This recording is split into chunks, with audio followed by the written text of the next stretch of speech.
Welcome back to the Adventitious Adventures podcast. I am glad that you've managed to find yourself here again, and I thank you for continuing to listen.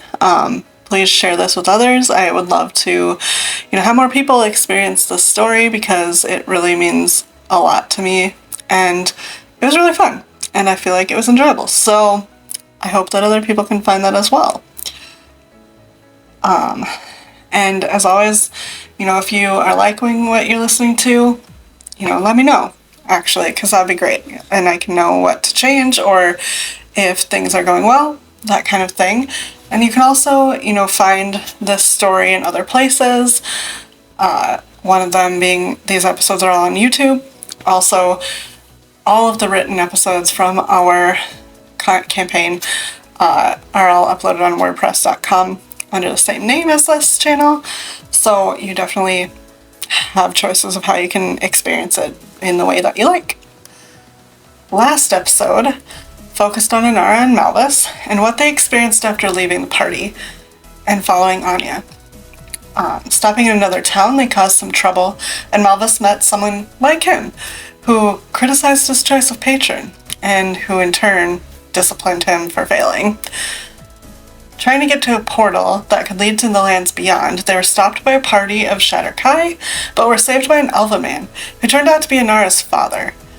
He came on behest of Persephone, and after some discussion they decided they needed to leave their plan and go back to the rest of the party, all of which were integral to what is to come. Now the question remains, what exactly had the rest of the party been up to?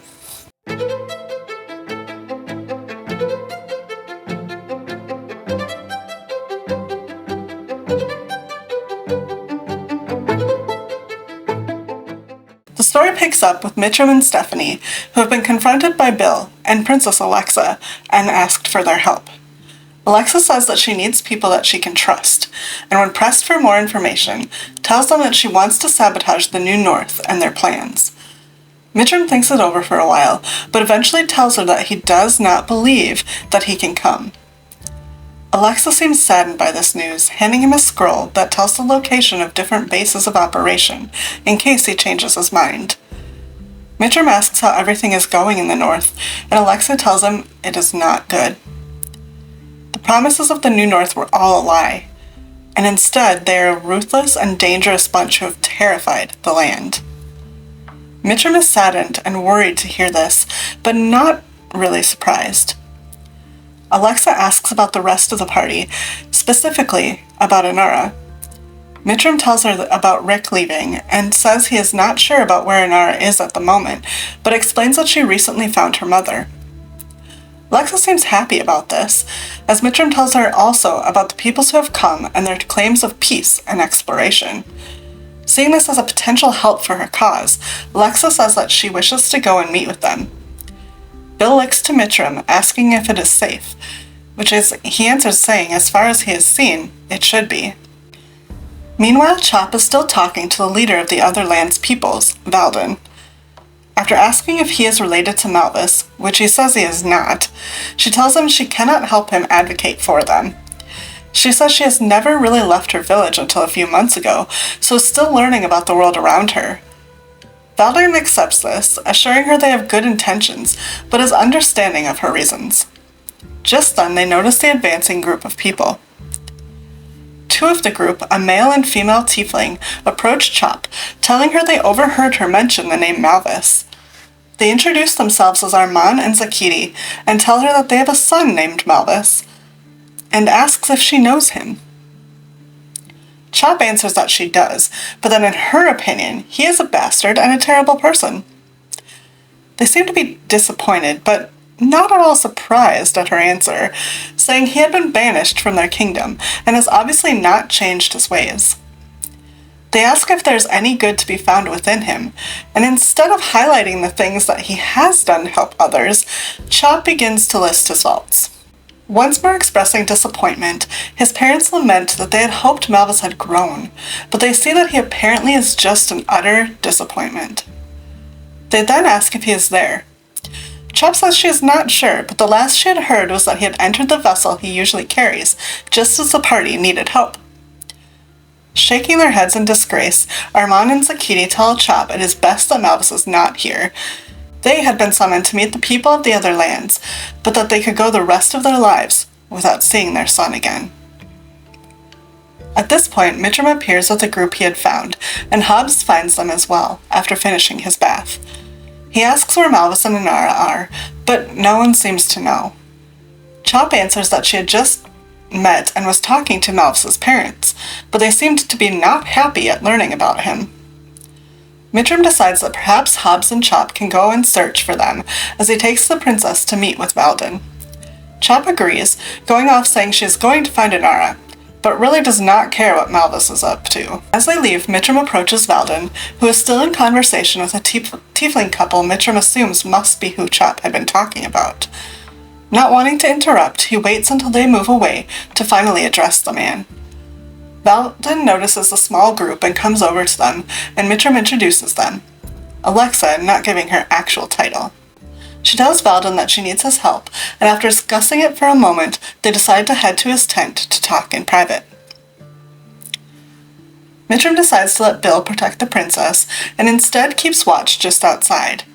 He can hear their conversation, however, and observes that after Alexa tells him her true identity, Valden asks a lot of questions about the North, their civil war, and their conflict with the South. After Alexa's done explaining everything, Valden tells her that while he is empathetic with her situation, his mission in coming was not to start or join a war, and so he is not able to offer any of his people to help her.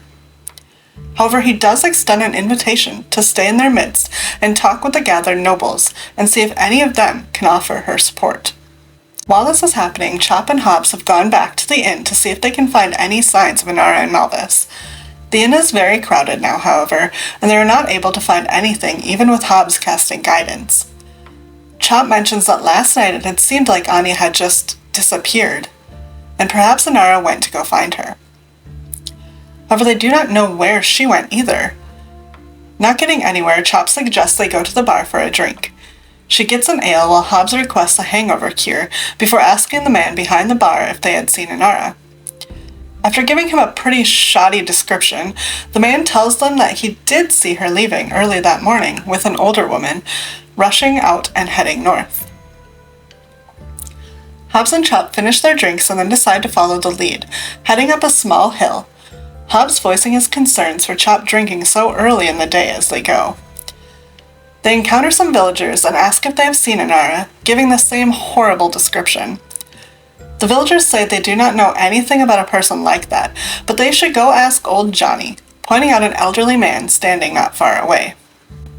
They approach the man, but he acts strangely and asks for something unique in return for the information.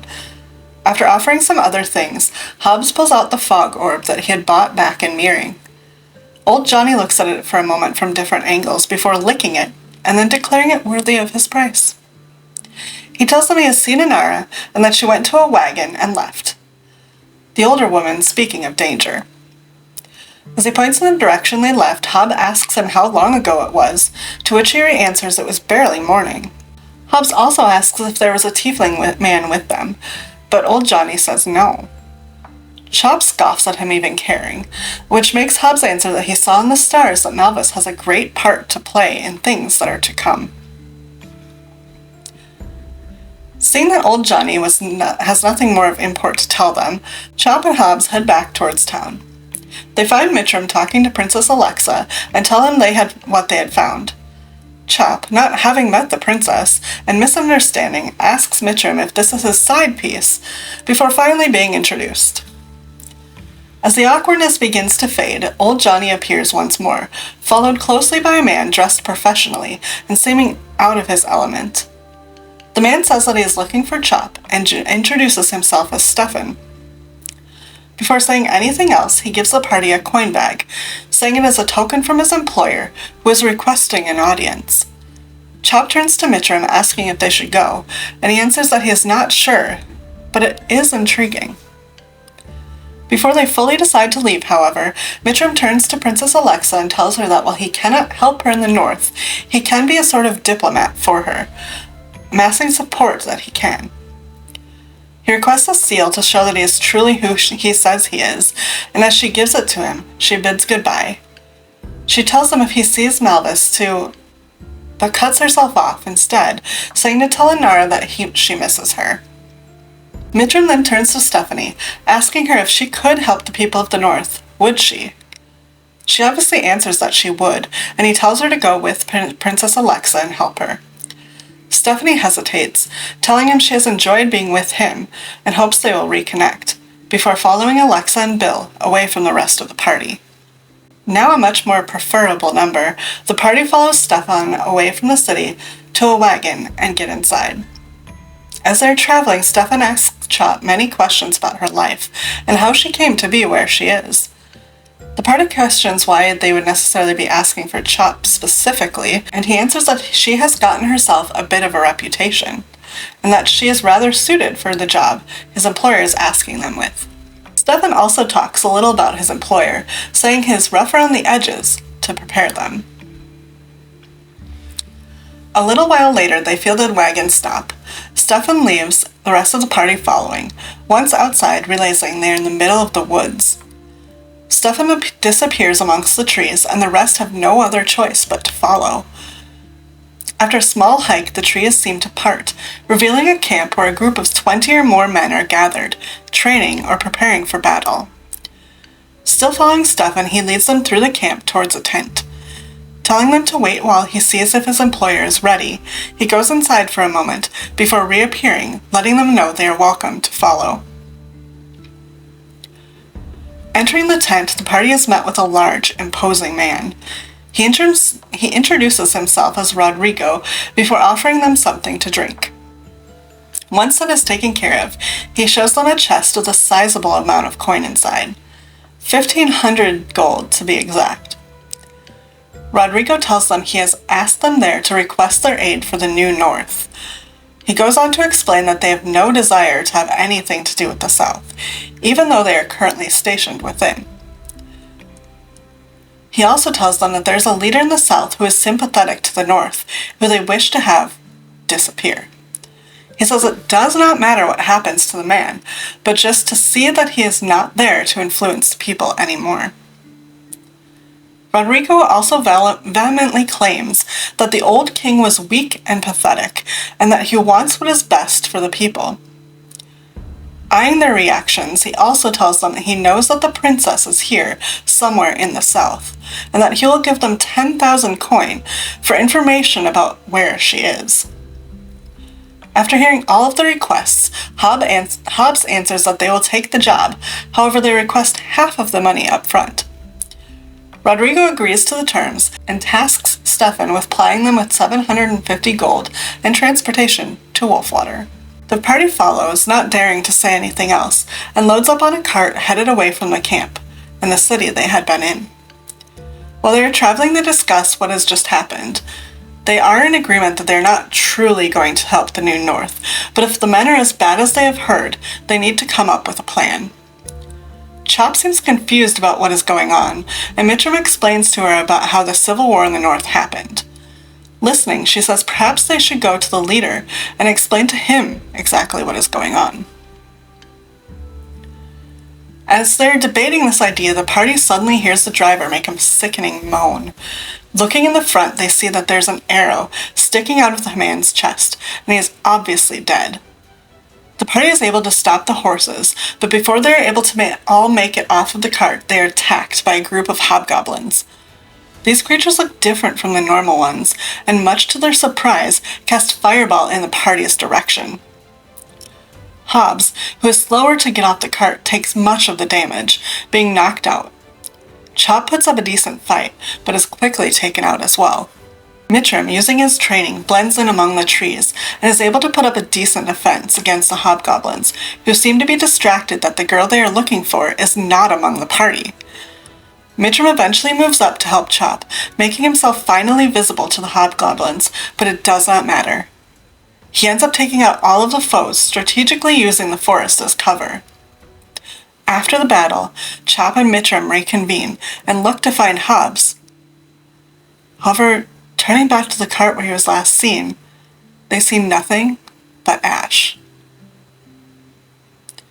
Not knowing what else to do, they check the hobgoblins for any sign of why they attacked. They find a note among their small possessions, but it is written in Goblin, which neither of them know. Scouting the area to make sure they are not in more danger, Chop and Mitchum decide to take a short rest before walking in the direction of Wolfwater. Alright, so that episode obviously was a part of the party as well. I personally did not play in this episode, but as the official scribe, note taker, lore keeper, whatever you want to call it, I did get to sit in on it, to keep track of everything, which was good. The beginning of it was hilarious. You have, a lot of implications that happen in this one for things that are going forth as well as the last episode too.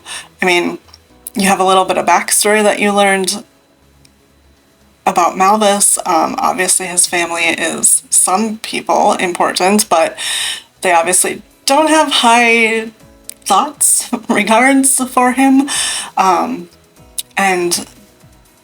are not afraid to share that. And obviously it was funny because of all people, Chop was the one that, had that conversation, because at this point she doesn't have a very high opinion of him. That might change. You get an update kind of about how things are going with the New North and the Civil War that's happening there, and how that's kind of being spread even beyond the North now. You also see a little bit of who Veldin kind of is, and his reluctance actually to do anything that doesn't help himself or his people. And you also get to see that they're on this mission to leave, so now what's going to happen when Inara and Malvis try to meet up with them? Maybe they'll find them. Who knows? We'll see. But yeah, this episode was good too. It was entertaining to sit with. I feel like there were some fun parts, and then it was actually a very sad and whoa kind of thing at the end that Hobbs died in that way, by being stuck in the wagon and just getting blown up with Fireball. I feel like I should have a tally, because that is what now, the third character that now that specific player has. I feel like we should have a tally, because spoiler alert, it's not his last character. The next character's not his last character. So maybe I'll start that. But yeah, this was fun. There's a lot of stuff going on, and just what's gonna happen next kind of thing. The next session, the party makes it to Wolfwater, and they all kind of come back together, and you can we'll kind of see the implications of that, and all the things that one side has learned and the other side has learned, and how that kind of feeds into the story going forward. Also, there are some big things that potentially happen in the next episode or two, so get ready for that. But as always, have fun, come back, roll well, and I'll see you next time.